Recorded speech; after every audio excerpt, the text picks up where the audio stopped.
Welcome to Penrose Learning, where we make understanding easy. In this video, I will show how to make chocolate brownies. First, let's gather our ingredients.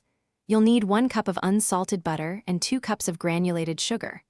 Don't forget 4 large eggs and 1 teaspoon of vanilla extract for that perfect flavor.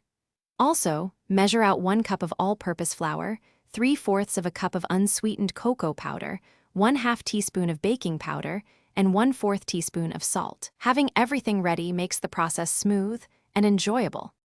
Now let's get mixing. Start by melting your 1 cup of butter, then combine it with the 2 cups of granulated sugar in a large bowl. Whisk in the 4 large eggs one at a time, followed by the 1 teaspoon of vanilla extract. In a separate bowl, sift together your flour, cocoa powder, baking powder, and salt. Gradually add this dry mixture to your wet ingredients, mixing until just combined. Be careful not to overmix, as this can make your brownies tough. It's time to bake. Preheat your oven to 350 degrees Fahrenheit, which is about 175 degrees Celsius. Prepare a 9x 13-inch baking pan by greasing and lightly flouring it to prevent sticking.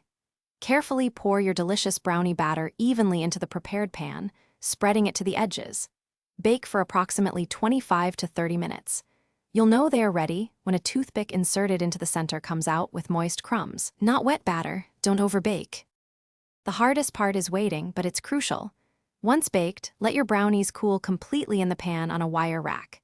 This step is essential for achieving that perfect fudgy texture, so allow at least 2 hours.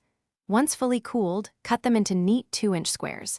You can enjoy them plain, or for an extra treat, serve them warm with a scoop of vanilla ice cream. Enjoy your homemade chocolate brownies. Thanks for watching. If this was helpful, leave a like and consider subscribing. See you next time.